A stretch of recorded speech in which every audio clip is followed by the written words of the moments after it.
So one question popped up with our customers recently, and that was, how can you design the right commission model and remuneration model for an effective sales team? And I just want to share my thoughts with you, and I'm keen to hear your opinion on what you guys are doing. So there are different approaches to this, and I kind of have tried them all. Okay, I've done massive corporate OTE, on-target earning structures, where you get to a certain level, like 50% of your target, 70% of your target, and below a certain level of percentage, you just earn average, and beyond that, it becomes very, very interesting financially. Okay, I've done like very, very high base salary and not so much commission, where you just have high earnings, peace of mind, classical executive sales positions. Okay, that can work. And then I've also done, actually, during my studies, I've done commission only, where it's just like you snooze, you lose. It's all or nothing. It's 50% commission on every deal, or 25%, whatever. And if you don't sell, then you don't get anything, right? So I've done it all. And when we created ours, like while we didn't see a massive difference in terms of what products require certain models or what industries or what expertise, we think by now it's more the phase of your business that might be defining what you need in terms of commission models. Okay. So here's what worked for us. Being in the situation of being,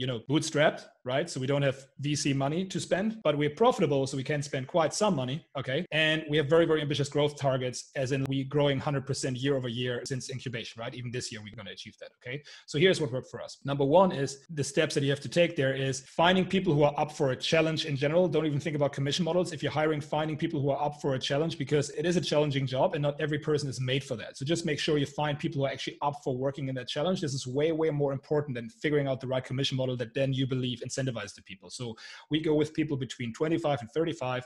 The sales experience doesn't matter, but what really, really matters is their overall motivation to move things forward and to do something extraordinary. So we look for people who have done sports. We have looked for people who've done loads of traveling. We've looked for people who've spent time abroad. We've looked for people who had a situation in their life where they had to hustle and had to make things happen. That's our main denominator, okay? Then we believe in a direct percentage of revenue achieved by that person on each deal made, because we see that just motivates people to run in the right direction, and it motivates us to actually create the structure, because we have to pay money for every deal achieved. It gives us the necessity to have the right model in place, because cost of acquisition is directly related to salary. Okay. Then the targets, that's very important, have to be achievable. Now, what does that mean, right? You need to have achieved those targets yourself in order for your sales reps to perform those. So just don't come up with an OTE that you've not done yourself. If you've not done it yourself, your OTE, on target earnings, are just not realistic.